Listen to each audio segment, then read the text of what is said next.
What is going on, guys? Welcome to the Wednesday live stream. We have the one and only Thomas Burton on. How you doing, buddy? I'm doing great, man. Glad to be here. It's always a good time. Yep, always great to have you. So we figure today's topic would be fun about talking how to revive your reef tank. That could be algae, it could be Aptasia. There's a lot of those situations, where people will be at that breaking point where they're like, do I shut down the tank? Do I reboot it? Do I revive it? And figure it'd be a fun one to dig into today. Yeah, I think it's going to be okay. So like Devin always asks me, like, what should we talk about?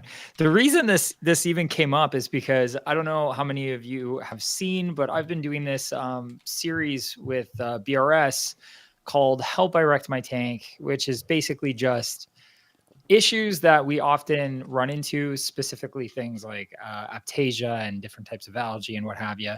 And the whole series is just telling you, like, yeah, you didn't wreck your tank. There's a way to get rid of this thing or solve this problem.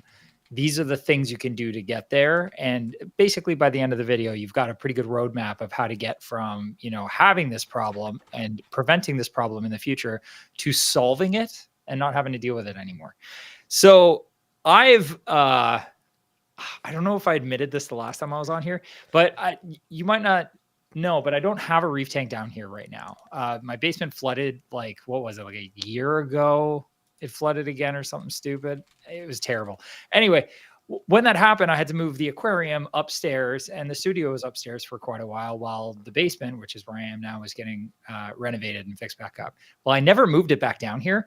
And as a result, I neglected the living poop out of my tank for a while. I make sure all the major stuff is taken care of, but I had a few problems, and I sent some pictures to Devin. I don't know if you've got them loaded or not, but I had, this is terrible. So there's my tank in August with an absolute nightmare scenario of Aptasia and like hundreds and hundreds of Aptasia. And it was awful. It was one of those situations where I think a lot of people would consider that, I think I'm just going to give up on this now or shut this tank down and try again later. This is not the kind of Aptasia situation where you just get a bottle of Frank's F Aptasia. You need gallons. You can even see I've got more than Aptasia in this tank. There's also Valonia. There's bubble algae everywhere. Like, I really let that tank just coast in a very awful way. The corals are happy. None of the corals are upset. I mean, but if you're starting like a nudie farm, like you're set. Like there's there was a lot in there. It is crazy how many. But it's incredible. But now it's looking pretty dang good in comparison. Yeah, but this is the thing. This is the point that I want to get to by the end of like today's live stream is that no matter how bad it looks, there's a way to get to the end. And I am now basically Aptasia free in that tank and also Valonia free, with the exception of the places the emerald crab can't reach. Yep. But like, it took 4 months to get there. And I added 6 nudibranchs like 4 months ago, and it took them that long to get it from that place to where it is now. But like, don't give up on your tanks, guys. Like, there is always a way to get to the end of that problem. And it's just a matter of getting there, because the thing is, if you don't learn how to treat it, and this is, I think we've had this conversation before, Devin, if you don't learn how to treat the problem, you'll you will end up having it, again, and then you're going to end up in the same situation. You don't know like how to fix it or don't have the perseverance to fix it. And you're just going to have to deal with it later. So you might as well just deal with it now. And I'm sorry if you guys can hear weird sounds happening. I have a kitten loose in this room, just causing all kinds of terror. So just ignore the extra sounds. Yeah. Well, now, just out of curiosity, like with the Valonia, did you do the all natural route? Was that straight up emerald crabs, or did you use multiple approaches? So generally what I would normally do with Valonia is I'd add like a fox-faced rabbitfish and, do some manual removal where you can. If you can pull it off the rocks, go ahead and do it. But in this case, I just added, and again, this has been a very passive experience for me with this tank. I saw it, so I added an emerald crab, and about the same time I added the nudibranchs. And I would say it took just as long for that one emerald crab in that 70-gallon tank to get rid of all of the Valonia as it took the nudibranchs to get rid of all of the Aptasia. So like very harmoniously at the same time just went from being a nightmare scenario to being like relatively clean. But again, it's been 4 months. Like that's not a quick fix. Nothing good in this hobby happens fast. Like you hear that all the time. But when something goes right, it might take 4 months to get there, but by the time you're at the end, you're at the end. Like, and funny enough, this tank has also gone through issues with cyanobacteria, which you can probably see a bit of in those pictures. There's been diatoms, there's been everything in this tank. And through the process of getting it turned around, all of those things have gone away, which is really, really fun. The thing is, like, I went through that moment where I was like, do I shut this tank down? Do I just shut this down and start a new tank? Yeah, especially because I got to move it, right? So I'm like, I want to get it back down here. And I'm like, do I just shut it down and start again and not think about this again? Because it's easy enough to shut the tank down, treat all the corals because you pull them off the rock. You can spot treat all of them, get rid of the issue. And then, but I'm also in that position where I constantly am like guiding people through how to solve these problems. People text me, like I got friends in the hobby who will text me like, how do I do this? How do I do that? I'm in the public eye all the time, like saying you can use this product to do this and this product to do that. And this is how you solve this issue and that issue. I was like, if I don't just fix this problem the way I tell people to fix these problems, then I'm not going to be able to look at myself in the mirror anymore. Yeah, you know that feeling, right? So I was like, no, I'm going to get this done. And I did. And it feels awesome. Like at the end of those videos I've been making, I've been saying like, you're going to feel like $1 million and your tank's going to look awesome. You do feel really good when you get out the other side of one of those issues. 100%. Like even the stupid chrysophytes that I've been on and off with, like I think I'm, pretty close to being there, but it still lingers back and forth. And it's one of those things that drives me nuts. But I've also realized too, even before, like I stupidly decided to pressure wash on my rock to kill off any vermintid and other stuff and basically kill it off. And then you're going through all the tank uglies again because you're essentially restarting it. So, I mean, any of these whole restarting things, you still pay for it one way or another in the end. Absolutely. You also went through the Aptasia thing, right? You put the nudibranchs in your tank and it worked out. Actually, yeah, my Nano. Not even that long ago, actually. They've done a fantastic job. I had tons of little teeny Aptasia all over the place in there, mostly in spots that are hard to get to. So I added a 5 or 6 nudibranchs in there, and I don't think I can spot a single Aptasia in there. Yeah. Now I did the same, 6 nudibranchs. Now it's a trade-off because I saw eggs in there literally within like an hour of putting them in, which I was excited for. And then the next day the eggs were gone. But I also added a ton of crabs and cool inverts, so I think they might have snacked on the eggs. Yeah. So that might be counterproductive. But if I can find the nudibranchs, I got to like transfer some to the other tank now so they can work on those. So the hard part is going to be catching them in the Nano. But hopefully. If you can, I have a theory that in order to catch them, all you got to do is stick an Aptasia in a plug. In like a glass jar or something. That's true. They'll just stick it in there and then let them go in there overnight. They're just going to hang out in there after that anyway. They tend to like live right around wherever the Aptasia is until they find like they run out and then they find the next spot and they demolish that. But they got these cute little beakers. That's perfect to throw an Aptasian. That is that is exactly what I was talking about. That's perfect. That's a great idea. Lure it out with food. Brilliant. So, yep. How many? Yeah. So, sorry. Oh, sorry. I'm just quickly skimming the chat. Yeah, no, Michael, go for it. how many tanks do you each have? Oh, are you asking only saltwater? Or I'll just tell you all the tanks. We're just gonna say current at this moment in time. Yeah. No, I've got a that reef tank upstairs that has just got past all of those crazy problems. I've also got a Red Sea Max Nano XL that I've just set up. I don't know, 4 weeks ago, 5 weeks ago, with a frogfish in it, a warty frogfish, which is an adventure that I'm on currently. And I've also got a couple of freshwater. Yes. And then I've got a couple of freshwater tanks that I keep just some like, fun freshwater fishing. Nothing crazy. Mostly catfish, if I'm being honest. I really like oddball catfish. That's cool. Yeah. I have the 200-ish gallon water box Peninsula, and I have a 100-ish gallon Nias tank on one side of me, and I have a little 14-gallon Nano on the other side of me. So I have 3 going right now. Do you consider your vivarium a tank? No.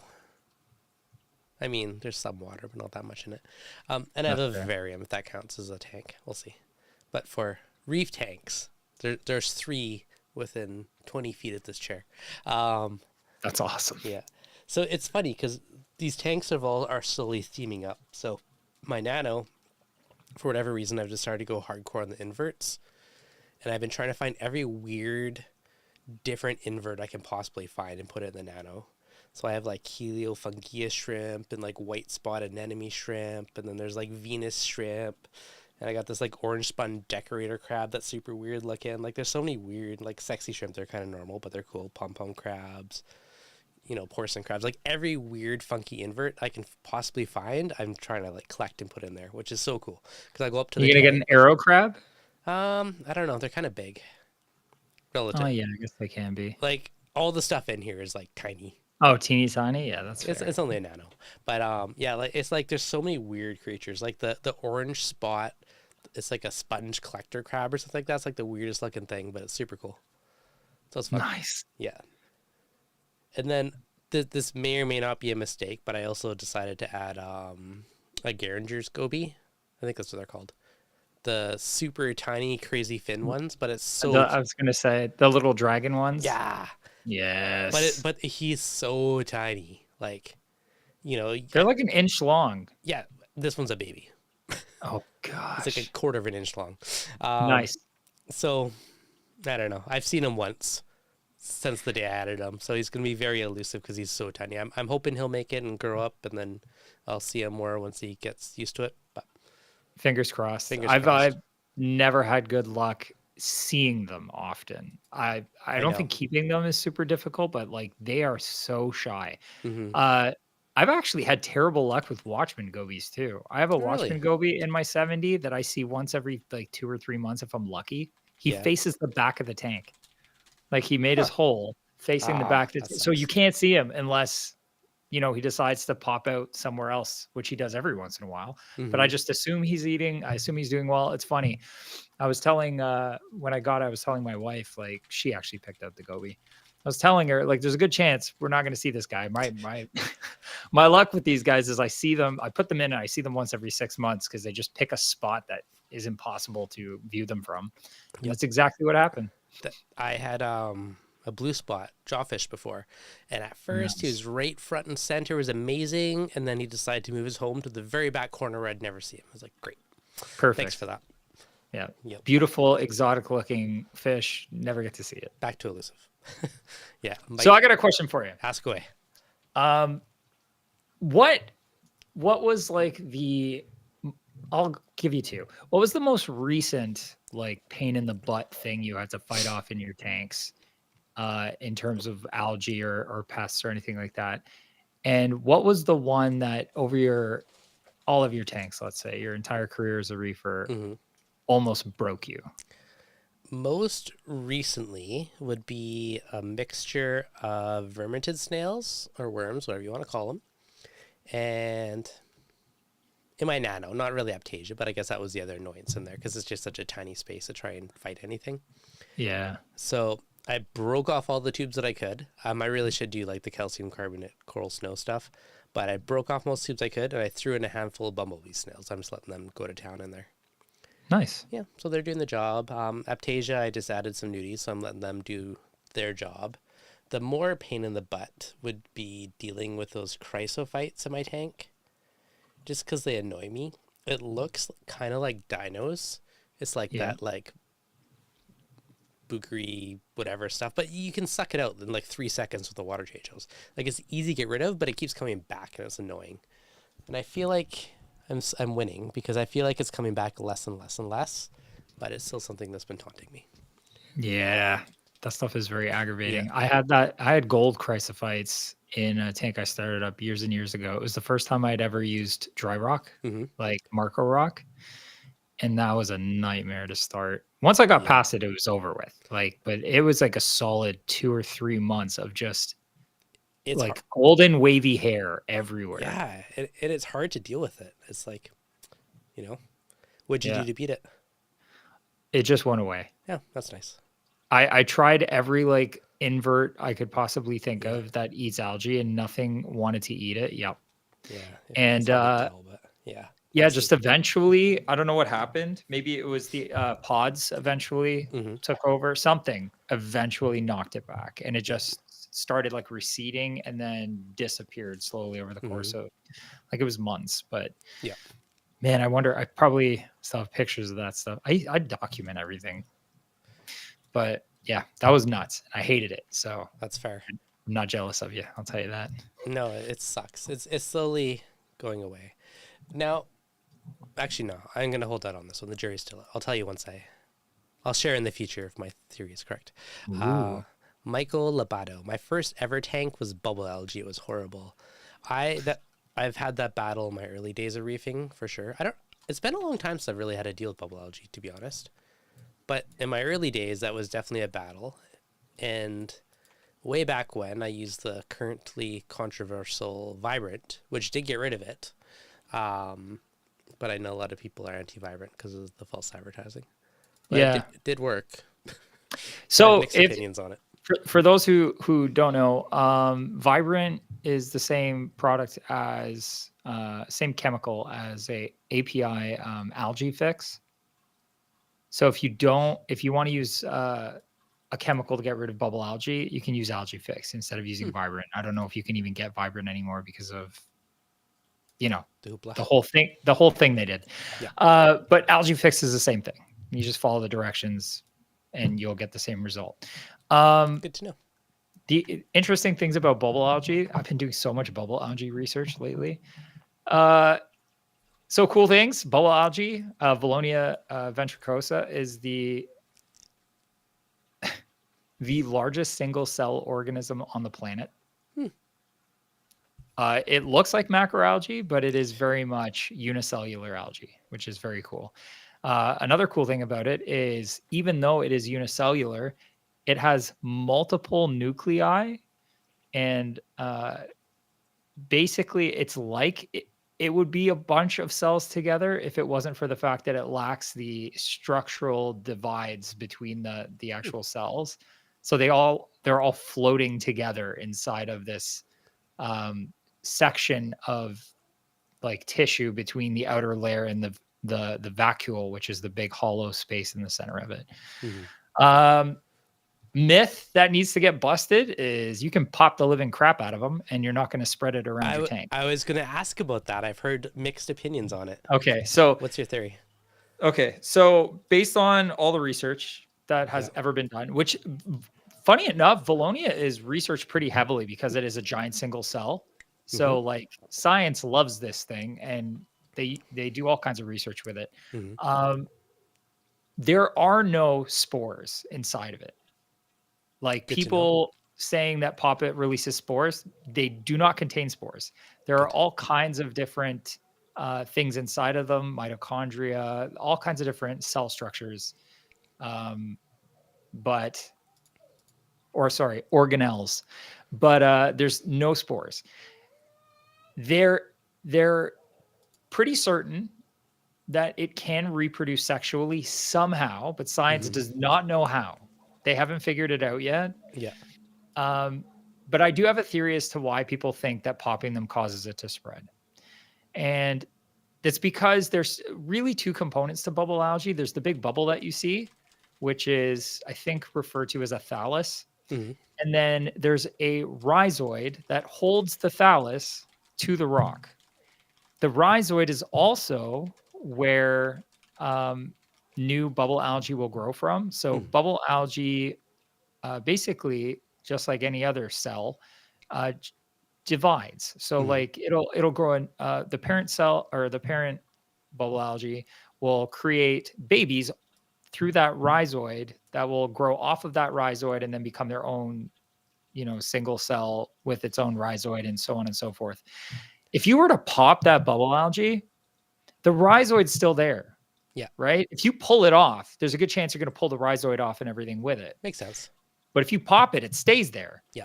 Well, if you have a big ball of bubble algae and a rhizoid, you pop it, and then it grows a whole bunch of small ones, and then they all fill that space, and then you've done that to all of them, it's going to spread. Yeah. Right? It'll go from being larger bubble algae to tiny bubbles, but they're all going to grow, and then it's going to keep going. The other way I think a lot of people end up spreading it by accident is just by knocking some free, and then they float around the tank and then end up somewhere they shouldn't be and get stuck, and then poof, they start growing again. Yeah, right? That makes sense. So that's really how I think most people accidentally cause it to spread. I don't and I think that's why the idea that popping it would spread it has turned into the gigantic that's fair. myth it has.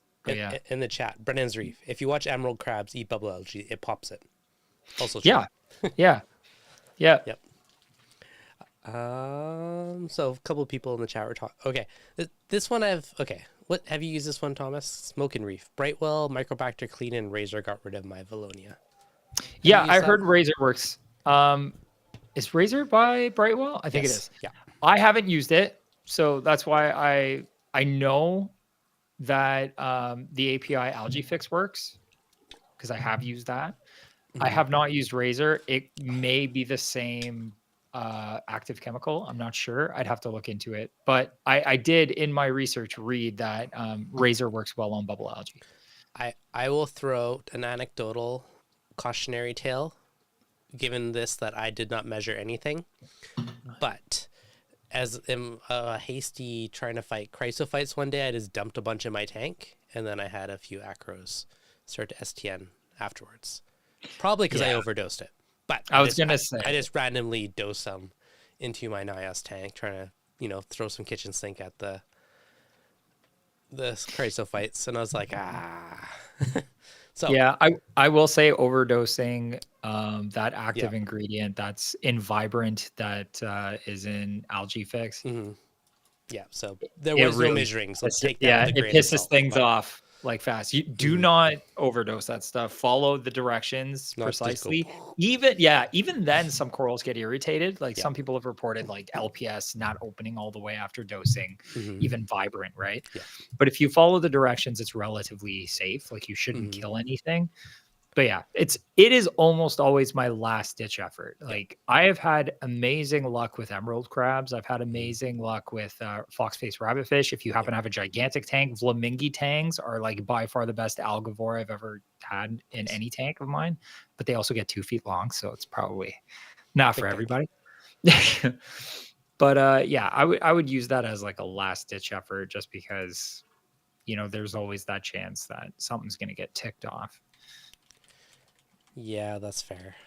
So, Red X is a long road versus Chem Clean. I have not used Red X. Chem Clean absolutely works fantastically well in there. Yeah. In my experience, it's the quickest one that gets rid of cyano. They're just throwing this out there because it was not a common one, but years ago, I had a green cyano in my tank, and it was very persistent, and it wouldn't go away. I'd suck it out, do a water change, and it'd slowly creep back. And it wasn't bad, so I never overly cared. And eventually, one day, I broke down. I was like, hey, whatever, I'll just do Chem Clean. I don't know why. I was like anti-chemicals. And then it worked, and then it was gone for ages after that. So I was like, why did I wait so long? So it is one of those things. Like, I do see some tanks that are just overridden with cyano. And, one treatment of Chem Clean can more or less nuke it and get rid of it, and it goes a long way. And then a couple of minutes ago, someone in the chat was like, oh, my skimmer went nuts and it messed with my skimmer. 100% will. If you dose Chem Clean, I always take the lid off, or not the lid, I take the cup off the skimmer. I let it overflow into the sump. I'll usually take like a bowl or something and put it upside down over top so it can just bubble over, because you need to add lots of oxygen to the water when you're doing Chem Clean. So leaving the skimmer on. And then you do need to do a big water change afterwards to make up for it. Another hack to kind of make your skimmer fix itself quicker is use your skimmer to do a water change and just take the overflow little hose and put it to a bucket and then just keep replacing with salt water. And it will basically skim out all the stuff that's making it go crazy. But, yep.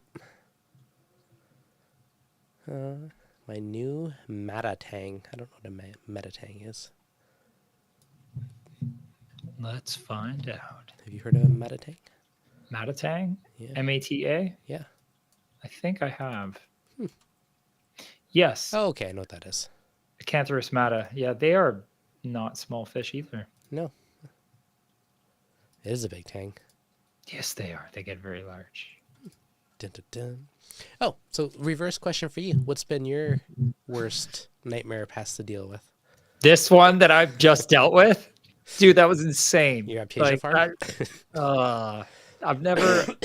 Like, a part of me was like, I never want to admit I ever let this happen. Because, I mean, I could have stopped it ages ago and not let it get that bad. Yep. But I let it get bad, so... No, that was probably one of the tougher ones. But ironically, also the easiest to solve. It didn't take... it didn't happen very quickly. But it didn't take a lot of effort. Yeah. Because all I did was just add those 6 nudibranchs, which have become... I'm assuming hundreds at this point, because if I turn the light on in the middle of the night, it's just like masses of white bodies all over Aptasia, and then there's eggs everywhere. They lay eggs on the scraper constantly. You should send me some. Man, I was like so excited to see eggs within like an hour, and then there's literally a spiral of eggs, and the next day they're gone. I'm like, dang it, the crab probably ate them. Hopefully they didn't Funny enough, I was really worried that the emerald crab might pick at the eggs, but the nudibranchs have been laying the eggs on the glass and on like structures around the glass, not on the rocks, or at least some of them have. So even if the crab can get to some of the eggs, there's definitely no way he's getting like to the top of the glass and then pulling them from underneath the scraper blade. So yeah. But yeah, I was concerned about that. I was also worried the wrasse, like I've heard wrasses can eat them and stuff like that, but I honestly have not seen one adult or remotely like noticeably sized Bergia out during the day. The only one I saw out during the day was the one I sent you the picture of. That was like microscopic. That was the only one.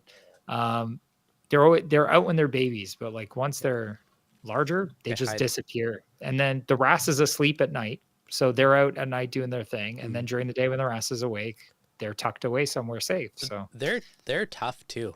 There was I remember when I used to have my big long frag style lagoony tank in the office, I threw a bunch in there and I thought they were all gone. I treated a bunch of the corals and all the stuff with like fluconazole to kill off a bunch of hair algae and different things. Yeah.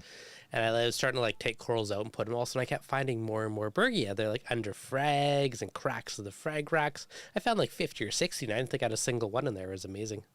That's awesome. Yep. Yeah, they are pretty tough. I always assumed they were really difficult to keep, because I tried them once in the past when they were a lot newer to the hobby. This is probably in like, I don't know, 2015, 2014, something like that. God, is that 10 years ago? Jeez. Anyway, many moons ago. And I had zero luck with them. I also admittedly only added 1 or 2 at that time. Yeah. So, I wasn't giving myself much of a chance, but like, I found one of the adult Bergia hanging onto the Vortex pump. Like it had gone, I have urchin guards on there, right? So he'd gone through, I guess, the hole in the urchin guard and then got blown against like one of the little crossbars where the water comes out, the outflow. And it looked like a wet noodle just shaking there. And I don't know how long it was there, but I turned the pump off and it crawled out and just walked across the glass and left. I don't know. Again, I don't know how long it was there, But I was convinced that the thing had expired, but no, it was still alive. So that's impressive. They're a lot tougher than I expected them to be. Yeah, no kidding. That's crazy. That is some impressive grip. Yeah. Okay, now I'm gonna have to go hunting at night with a flashlight since you're saying you always seal yours at night. I literally have a little like pocket flashlight next to the tank, and then before I go to bed, I'll like click the light on just to take a look. Yeah. And there's always, I don't know, 10, 15 on around like each Aptasia that's left in the tank, which I am almost out. And now I'm starting to panic because I've grown attached to this army of Bergia and I don't want them to expire. So have you started your Aptasia farm yet? I'll tell you right now, there's no way I can grow Aptasia fast enough to feed that army. Like that's the hard thing. Yeah, so you would constantly have to harvest Bergia and pull them out to make sure that the population never got high enough to eradicate the Aptasia, because they will outgrow Aptasia. Like no problem. I was trying to purposely breed them for a while, and there came this point, I don't know how, there was 2 tanks on my floor in my office. One of them for Aptasia, one of them for Bergia. And like that Aptasia tank, I'd purposely like poke them and annoy them and try and feed mice to this tank. I was like trying to make them grow. Somehow, a single Bergia got into that tank. Don't know how. Don't even know how it was possible. All of a sudden, all Aptasia disappeared. I was like, well, there goes my hopes of breeding him. Yeah. I remember I was asking you because I had already had a couple pop up, and I was like, you have Bergia. Fly some over here, send some, mail them. I know. We're in the same country. And then you're like, yeah, maybe if I can find some. And then that didn't happen. So I ended up just buying them. Yeah. But like, so what I'm saying is I blame you for my Aptasia getting so bad. You should have harassed me more. I should have. It's your fault. Why didn't you sit? No, I'm just kidding. That being said, in theory, there's 6 in my tank and I can't find a single one anymore. So I'm hoping my inverts didn't eat them. They should be all right. Go at night. Hopefully. I will. That's the only way you're going to find them. And if you do have a single Aptasia, you can stick in that jar. I'm sure they'll find it. That's a great idea. I need to like somehow extract one from my other tank and put it in there. There's a will, there's a way. What's your thoughts on like Faptasia and all that type of stuff? Faptasia works very well. So when I did the video for that and I reviewed it, I had a bunch of Aptasia that I got from the store on purpose. I went there and I was like, hey, do you have rock with Aptasia? And he's like, well, by chance, I just got some in. So I took that, I used it as directed, and it absolutely killed the Aptasia, like 100%. And I have not had that experience with any other topical or injectable product, whether it's Joe's Juice or Red Sea's product or whatever. None of them have worked. No, Frank's Aptasia really works. The problem is if you have like 5,000 Aptasia, you're not gonna, it'll take forever. It's arduous. It's not a solution to that kind of a problem. It's a great solution if you like get a frag and you didn't see it and it's in there and you already mounted it and you want to kill one Aptasia. Yeah, if you have 10 in your tank, not a problem. If you have 100 in your tank, it's pushing it. No, and the bigger issue is like there are baby Aptasia all over the tank you can't see. So something that those pictures that you were showing earlier don't really show very well is the absolute, well, you can kind of see it in the bottom corner of that photo. In the substrate, there are baby Aptasia. But there are baby Aptasia over all of the substrate, all across the tank, and they are tiny, like tiny everywhere. Yeah. Do you know, like, I'm not going to there's no way you can Frank's Aptasia, all of that stuff. It's just not going to happen. Like this is a terrible situation to be in. But Bergia will eat every last Aptasia. They don't care how small it is or how big it is. There are small Bergia, there are big Bergia, but they will mouth through everything until there's literally nothing left because that's all they eat. Yeah. So it's great. Once you put them in your tank, you've kind of put yourself in this like niche little situation where once they get ahead of it, you will end up eradicating the Aptasia. So unless you add Aptasia back to the tank somehow, you shouldn't ever have Aptasia again. The Bergia won't survive once all the Aptasia's gone, but fingers crossed. With the caveat I'd say is ones that are like in overflows in your Chato, your sump. Oh, absolutely. Like those guys, if the Bergia can get to them, they'll probably survive. So there's always that risk. But if you have any in your display, like they do a fantastic job. you got a good point. I'm going to start putting Bergia in my sump. It's a good idea, actually. I should throw one in the overflow, one in the sump. No, the good news is with like your sump or even with your overflow, really, you can, just nuke it. You can shut the system down, let the tank circulate, and then dump bleach through the rest of the system. True. Just take all the equipment out and just, absolutely nuke all the surfaces and call it a day. True. But yeah, you can't do that in your display tank. Yeah. So there's also filefish. Again, those can be hit or miss if they'll munch on coral eventually or not. Mine did.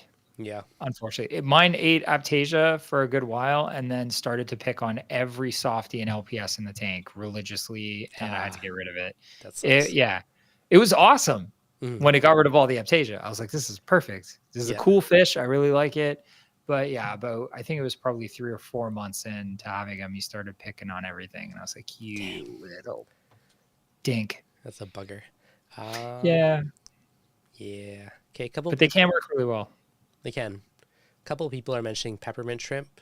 What's been your experience with them in Aptasia? Okay, so I hate peppermint shrimp. I wouldn't say I hate them. I've never had peppermint shrimp actually solve an Aptasia issue in its entirety. The other issue is there's only 1 or 2 species out of the many species that exist that eat Aptasia. The rest don't. So you have to make sure you get the right species that are actually going to eat Aptasia, which I don't know who it is. It might be ORA or somebody out there does specify the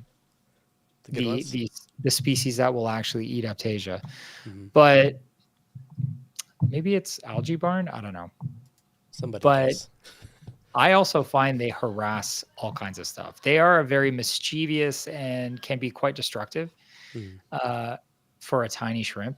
Yeah. So like I've had them pull food out of corals and tear corals in the process of doing that.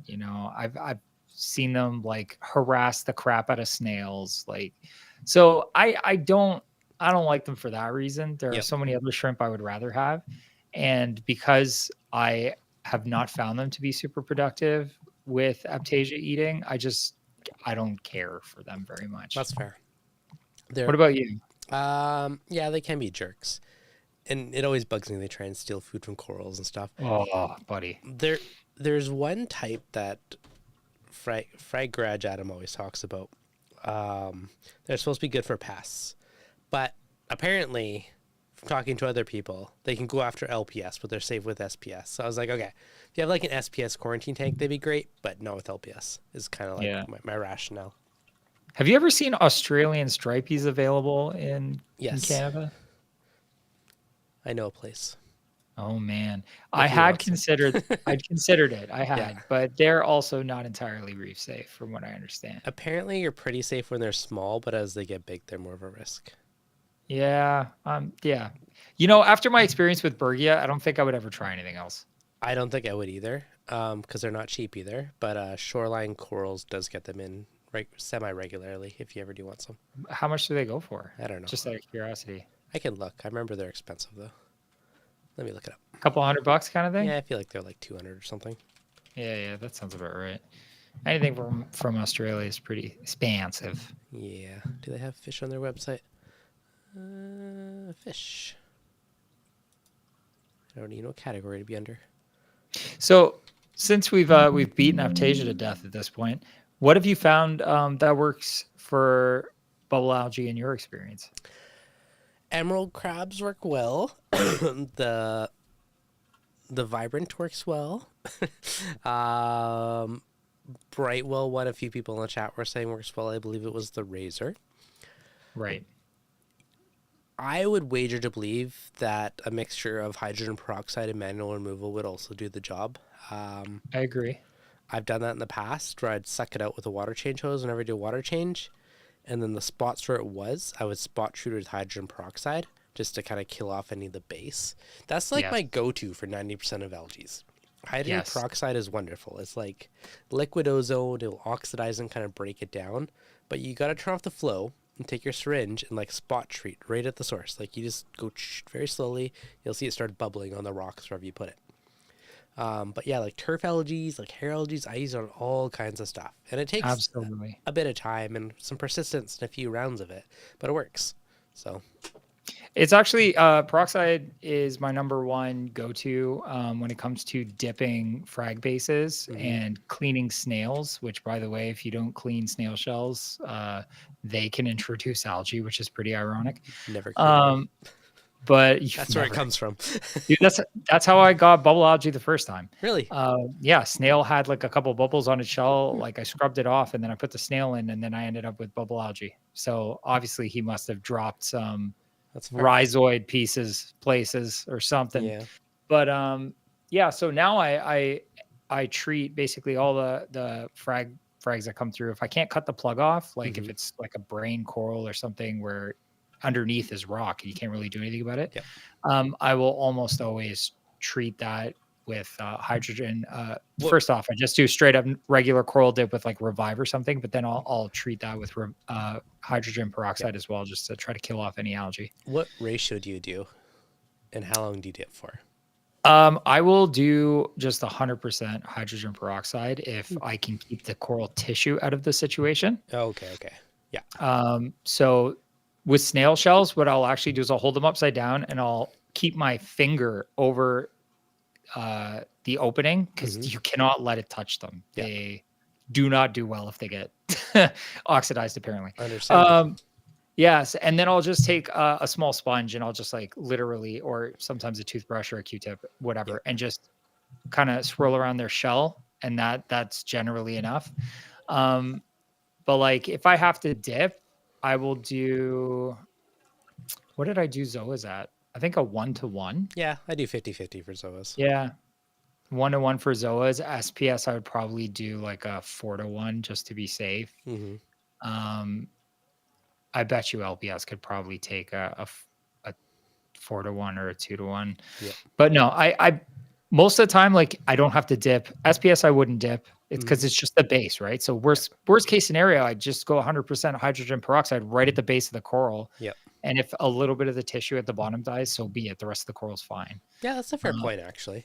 Yeah. So, but if I can, go ahead. Oh, I was gonna say I actually just ordered like a pound of potassium chloride to start using as a dip. Nice. Because I find the potassium salts work very well, and they're gentle on corals and work very well as a dip. So. Nice. I just ordered a bunch for future dipping. Let me know how it goes. Do a video on it. Okay. When you do it, I'm curious how it compares to some of the other dips. I recently dabbled with some freshly imported corals, and it was like somewhat of a gamble because I didn't want to dip anything that's been in transit for days.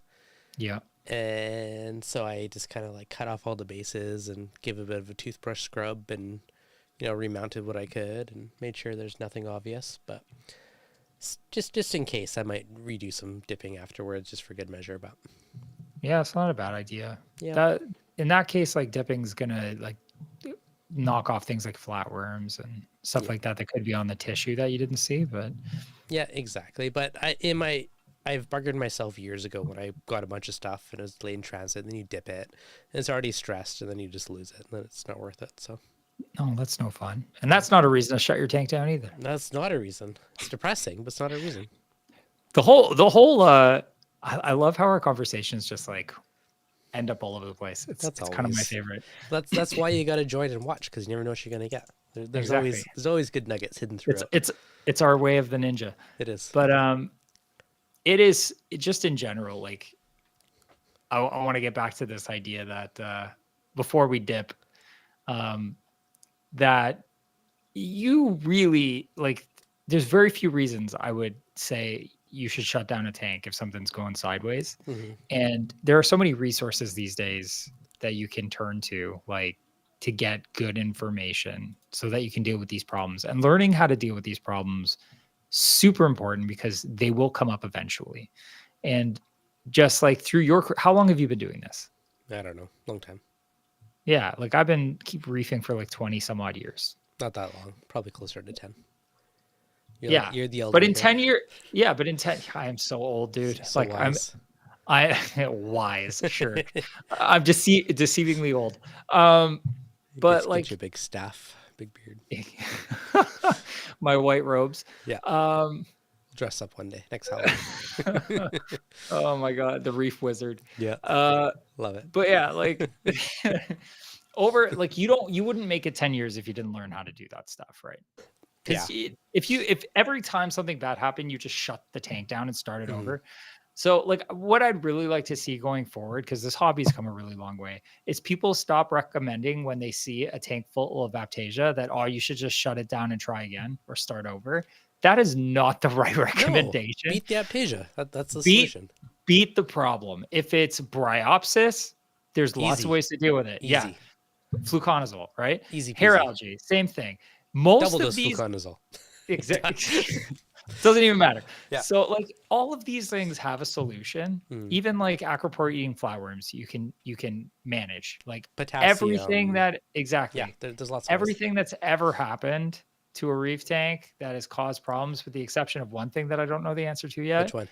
Vibrio virus. There are Vibrio virus that kill corals, and I have no idea. I've tried everything to kill them in the past. I say everything, but I've gone to extreme measures with many medications to try to kill them in the past. But that I've also never experienced it beyond that one tank that I had in it. But long story short, I didn't give up. Yeah. Right. I kept going. I just, don't give up on these things. Find your solution, work your way through them. You come out the other side a better reefer. And the best part is you'll know how to deal with it the next time. You'll be able to identify it faster, cure it faster, and then, it won't be a problem. So the moral of the story is persistence pays off. Persistence does pay off. Good information also helps. And just don't give up. Okay, shameless self-question. Gonioporas, I'm slightly obsessed with lately. And I just added 11 wonderful different frags to my tank. And one of them was an opening, and it's been bothering me. So far, I've been taking it out every couple days, and I've been putting it in with a little Brightwell Restore, which is basically amino acids, and a bit of Polyp Lab food. And it's like swishing it around for like 20 minutes or so, trying to like force it to suck up some aminos and eat some food. And it's like, I feel like it's starting to poke its little polyps a little bit. So I'm going to keep this up. But if anyone has some pro tips for like reviving gonies, let me know. I feel like there's progress, but this might just be a bit of a journey. I'm determined to like revive it though. Is it a long tentacle gonny or one of the short tentacle ones? I don't know. Can't tell you. The polypals are no. We'll find out in the near future, I suppose. Yep, hopefully. But anyway, so that's what I've been doing, and I feel like it's working somewhat. But if anyone else has any other pro tips that's worked for them, let me know. Do you have any pro tips? I have none. I am pretty new to. I have 3 gonies, and they were the two red ones were the only corals that really weren't happy with most of what was going on in the tank when I was neglecting it. That's so they're slowly bouncing back. They got pretty pale. So I'm assuming probably ended up a little nutrient light in the tank, which happens when you have bubble algae and other things and you're not like feeding heavily. So I've been doing a lot of things. I've been using KZ's LPS. What is it? Poles Extra. They have an LPS, Poles Extra, Coral Vital or something like that. There's Coral Vitalizer, Fos Extra. And then Corals. Yeah. And then, that 4-part program, I've been using that. Yeah. And insane things have been happening in that tank. Like, interesting. The LPS have like been opening up like crazy. They've been growing faster. They've been coloring up. So question on this one. From my understanding, a lot of it is just trace elements. There is other stuff too. Yeah. And the KZ stuff always intrigues me, but I also dose other trace elements. I'm like, oh, is it going to be like overdosing something? Is it going to be messing with it? Yeah, I don't know. Okay. I don't know what's in those bottles because they don't tell you specifically what's in them, so it's really hard to gauge. What I will say is I'm using them on top of Alpha Reef, which also has trace elements. Yeah. And I haven't seen anything negative. Now, I haven't done an ICP test in a while, and now the Canada Post is no longer on strike. Maybe I'll actually be able to send one away. So I might actually send off a API, not API, ATI. It's late here. Yeah. All right. It's like, and you have to go in like 3 minutes. So yeah. Maybe 2. I'll send one off and I'll find out where all my parameters are at and if anything's like skyrocketed. But I think I have a funny feeling there's some carbon dosing involved in there too, some form of carbon dosing. I would think so. Yeah. Yep. One of those bottles smells pretty vinegary for something that doesn't have vinegar in it. Oh yeah, 100%. I think so too. Yeah, I've been super obsessed with Gaunies lately. I think I have 3 or 4 in my big tank. I think I have probably 7 in my Nano, and I have 11 in my other tank. So it's a nice obsession. I'm gonna make the Nias like super Gaunie heavy. I think just like a I like it. Gaunies. I like it. Yep. All right, buddy. I will not keep you past your hard cutoff. So thank you for joining me today. Thanks for having me, bud. It's always a good time. Thanks for joining me. So yeah, moral of the story: persistence pays off. Don't give up on your tank because you can pretty much beat anything. And if there's something you can't beat, let us know and we'll help you figure out how to beat it. So heck yeah. Yeah. All right, guys. As always, you enjoyed it. That like button. You're new. Subscribe. Give Thomas a big thanks for joining me tonight, and we'll catch you guys on next week's live stream.